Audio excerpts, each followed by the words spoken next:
Hey, what's up, everybody? Welcome into a brand new edition of the College Football Smoke Break Podcast. I am your host, Craig Smoke, with you a couple times a week, Tuesdays and Thursdays, for a few minutes to talk all of the biggest headlines and stories in college football for a few minutes while you're taking a break from the workday or just driving around running errands. However you listen to us, we appreciate you. If you hit that like and subscribe button whenever you come across one of our pages in this show, then we'd certainly appreciate that. But here we are in week 8, and what a buildup it's already been.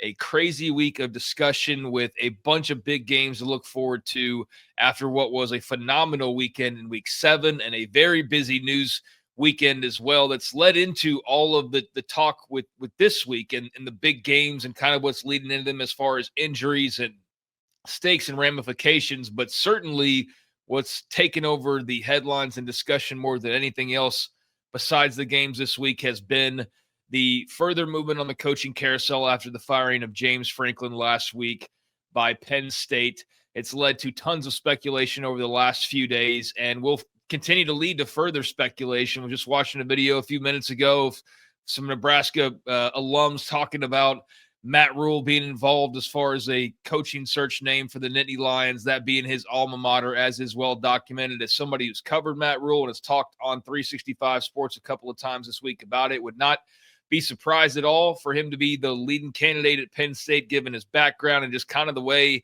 the man works and moves and connects with people, and probably an opportunity he's been waiting on for a very long time, ever since being a Nittany Lions player. So understandable why he's being brought up and understandable that he might have interest, but that's been part of the main discussion this week, as we've still got nearly half the season to go, the entire postseason, award season, all of that. But the coaching carousel, man, it's just become an animal to its own each and every year, much like recruiting, much like, I guess the transfer portal folds into that as well. The playoffs kind of become its own discussion point. But I guess as the sport has grown and people have looked to cover it on a different basis than they used to for years and years, everything sort of being kind of micro talked about in a way. And of all of the various topics, I should say, all of the legislation stuff off the field, all of the things that are kind of swirling around this sport, the coaching carousel to me is one of the most fun things to talk about, because there are such huge ramifications. The personalities are very interesting in a lot of cases, and it's fascinating to kind of see some of the decisions being made in real time and the domino effects that can create, because as Penn State now joins a fold that is quickly growing from like sedan size to minibus size in terms of the seats needed to fill all of these openings, this Penn State job goes right on top, and it appears as though they could have some further additions here coming up soon. So really fascinated to see Penn State make the move that it did in the first place. And it's been really interesting to see just kind of all the discussion this week about the big picture stuff, about how in the world could Penn State cut a check and then turn around and, at some point ask boosters for more money, or how can teams out there possibly be asking for more money or playing poverty when you've got schools like Penn State willing to cut, $50 million checks to move on from a coach that had them in the playoff and winning playoff games as recently as a year ago. So the carousel has always been kind of crazy, but this year is really taking it to another level. So James Franklin, after all of his success, but a lack of success in the big money games, fired amid the big game losing streak and the final straws, UCLA and Northwestern losses, being understandable that if you were going to do it, now actually would be the time to do it, because it's hard to imagine them sinking much lower than back-to-back losses like that, even if UCLA is suddenly a pretty good team. But losing to Northwestern right afterward, yeah, that's no bueno. So now you've got Penn State thrown into the mix, along with a very attractive job in the Big 12 with Oklahoma State, seeing who replaces Mike Gundy. Arkansas, an SEC job opened up. A UCLA Big Ten job opened up, so that makes 2 in the Big Ten. You got Virginia Tech over in the ACC. You got Oregon State for the West Coasters. And it looks like Florida could throw its name into the mix as early as this weekend. A lot of reports continue to swirl around Billy Napier, which is nothing new, of course. That's been going on now for, at least a year, but longer, really. And indications are that he may not survive another loss. And well, with the schedule that Florida has, it's easy to see where that could come as quickly as this weekend. So last week, it was all about James Franklin. It's going to continue to be about James Franklin for the foreseeable future because that's such a big job. And now he himself becomes a huge coaching candidate for whoever is looking to find a guy to lead their program next. But now Florida potentially in line in the on-deck circle to throw their hat into the ring. And if they do, well, that job shoots right to the top alongside Penn State without a doubt. And the Gators, as far as when they could take that next loss, that could be the final straw for Billy Napier. Well, Mississippi State this weekend is at home. So you feel better about being in the swamp, but Mississippi State, a team that very well could jump up and bite you, and would definitely be a team I could see that you lose to, where you finally just throw your hands up and say, all right, enough is enough. And if that doesn't take the cake, well, Georgia's on the horizon, Ole Miss is on the horizon, Tennessee's on the horizon, Florida State, even though that doesn't quite look the way that it used to. The point being that Florida, if all it takes is another loss or two, then Billy Napier is going to be joining the line of schools that I just mentioned. And so this very interesting, already super intriguing coaching carousel that just had a lot more thrown on it with that Penn State job now looks like it could be adding more. So consider me fascinated. Don't like seeing people lose their jobs, but I don't feel sorry for guys who then turn right around and get to sit on a $50 million buyout and also probably already have people lining up to talk to them. So James Franklin, I'm sure his ego's a little bit bruised. Didn't work out the way you wanted it to, but he's going to be A-okay. And so will the rest of these guys, I'm sure. But, yeah, Arkansas, Oklahoma State, Oregon State, Penn State, UCLA, Virginia Tech. If you want to keep going, UAB, and now likely Florida here in the foreseeable future. What a carousel it is and already has been. And that's been a big part of the talking points this week, and have just really been interested by it all. Meanwhile, we've had some other drama, Texas Tech, Kansas, Big 12 drama. For those that haven't been following it, a pretty interesting story. Lance Leipold, in the heat of last week's loss to Texas Tech, accuses in the post game someone of throwing a knife chunking a knife at a coach on their sidelines or a player on their sidelines. And after some investigation, after some video evidence, after a lot of back and forth, a lot of finger pointing, as it turns out, Lance Leipold having to make an apology yesterday. And video evidence leaked by Tech actually goes to show that the pocket knife, which actually did exist, was not thrown by somebody in the stands or thrown at somebody on the Kansas State sideline, actually dropped, it appears, by a coach, whether intentionally or intentionally. That remains unknown, and people are having a lot of fun with that part of the conspiracy here with this story.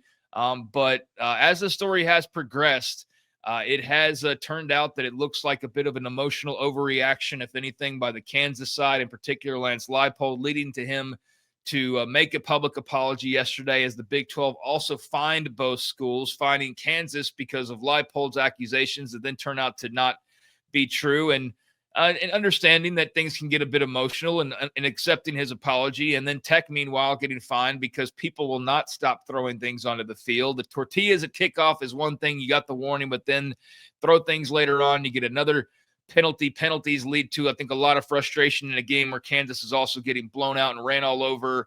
But just a very college football-esque story for those who want to maybe catch up and have not been paying attention. It's added some interesting fuel that I wasn't expecting to be talking about so much this week. But don't think this leads to a new rivalry. I do think it leads to some bad blood moving forward between Texas Tech and Kansas. I think Leipold and McGuire have probably already talked and will be A-okay, because there was an exchange caught between those two guys at the end of that game as well.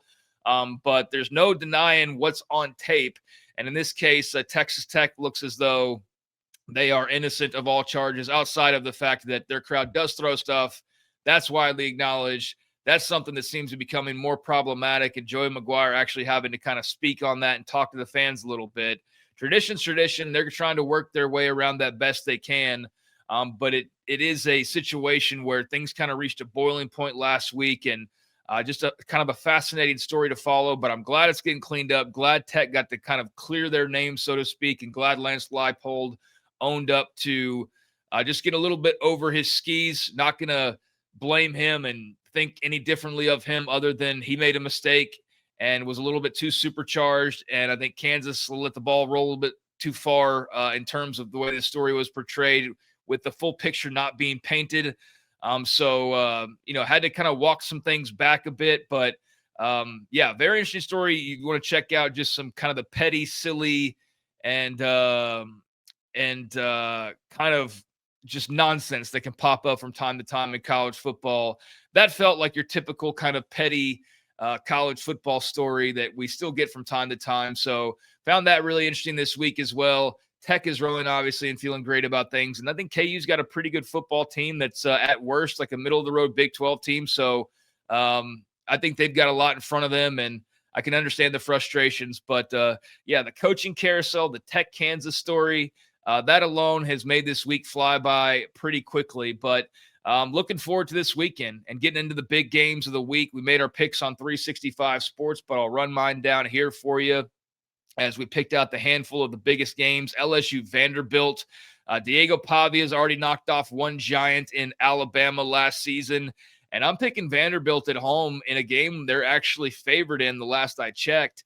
Not been really impressed with LSU's offense. Vandy's still 2.5-point favorites, number 17 Commodores, number 10 Tigers. I'm taking Vandy at Nashville's First Bank Stadium for this to be another marquee win for Diego Pavia on his goodbye run through college football. Maybe Nuss and LSU get it going offensively. Certainly the defense has held up their end of the bargain, but big game between a pair of 5-1 teams, and somebody will be above 500 in the SEC. For LSU, a loss would move them to 2-2. Would have them out of the top 10. For Vanderbilt, a loss would put them at 1-2 and suddenly in a little bit of a hole in the SEC. So that coming up at 11 a.m. on ABC ought to be another banner rating success for Disney. But very much looking forward to LSU Vanderbilt, which is about the first or maybe second time I've ever said that in my life, respectfully. Ole Miss and Georgia. Pick Vandy in that first game, picking Georgia at home. Love what I've seen from Ole Miss in a lot of ways, and the Trinidad Chambliss story is one of the better stories in college football. Love to see that keep going and expect that it will to some extent, but I don't expect Ole Miss to win this game. Georgia over a touchdown favorite now at this point, even though it's a pair of top 10 teams. Kawan Lacey's been great. The Texas native, always try to shout out the Texas guys, but the Texas natives have been another big part of that Ole Miss offense. It's been a lot of fun to watch this year, although really Chambliss has been the guy to get the majority of the headlines. But I've also had my eye on Lacey. Big game last week for him against Washington State. He's had a really, really good year. Like Ole Miss a lot, but I'm taking Georgia at home. This one ought to be fantastic, though. Tennessee, Alabama. Give me the Crimson Tide at home to keep on rolling. Are they the best team in the country? They very well may be. 7.5-point favorites at home in Tuscaloosa. Another borderline top 10 matchup as the Vols roll in at number 11 and the Tide are at number 6. So good chance they bump up in the top 5 with the win, or Tennessee into the top 10. But both teams will probably still be top 15 outside of some blowout scenario, which I don't expect to be the case. But Joey Aguilar's been as good as you could possibly have hoped for as a Tennessee fan. Ty Simpson's been as good as you could have hoped for, given just the hype of this young man and his recruitment, and then just his development. Kalen DeBoer, for all the flack of week one's got things rolling along pretty well, and there's very few, if any, rivalries as heated as Tennessee, Alabama. So very much looking forward to this one coming up on Saturday night, 6:30 on ABC. Also 6:30 over on NBC Peacock. You got number 20 USC at number 13 Notre Dame, 5-1 Trojans, 4-2 Irish. Give me the Irish, nearly 10-point favorites at home. I just think they're a better all-around team. But Jade Mayava, I feel like, mentioning the great stories in college football, Trinidad Chambliss, among others, I think Jade Mayava has been one of the better surprises. Knew he was a good quarterback based on having seen him in previous years and watching him a good bit at UNLV. But did not expect him to be as effective and as good as he's been for the Trojans. Lincoln Riley's still the quarterback whisperer. They're a really good team, but I like Notre Dame a little bit better, and I will take them at home. So, yeah, go ahead and Give me the Irish in one of the other marquee games of this weekend. And then in the final game, the one that I'm actually most looking forward to, it's not as highly rated as some others. It won't have as high of a TV rating as some others, but the Holy War in Provo, Utah, the number 15 undefeated 6-0 BYU Cougars against the 5-1 number 23 Utah Utes, 7 o'clock on Fox. Utah, the road team, actually 3.5-point favorites. And I wondered how this game would sort of be viewed with Utah taking the loss to Texas Tech. That was very high profile. A lot of people saw that. And then the fact that BYU is very well respected, also undefeated, already bowl eligible.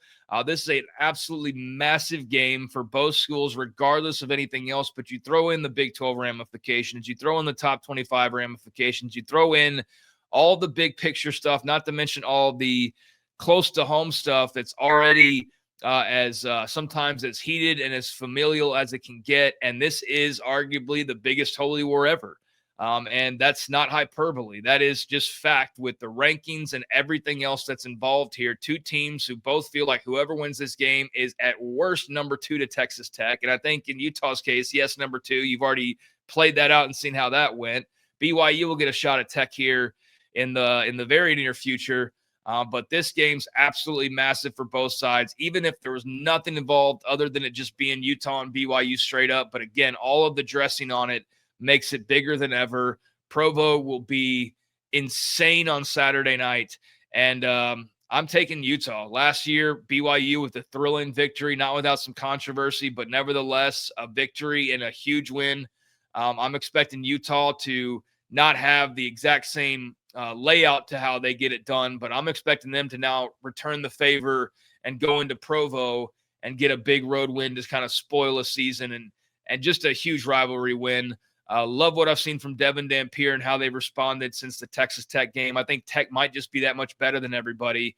And so I think they're with as well-rounded as BYU is. I just like Utah at the quarterback spot a little bit more. I think Bear Bachmeier's gotten away with some things because of how stout his defense is and how stout his offensive weapons are around him. I think Utah can kind of counterbalance that. Now, I also think BYU can give Devin Dapier plenty of trouble. So whichever quarterback is having maybe turnover difficulties, that could tip the scales one way or the other. And both have had their mistakes from time to time.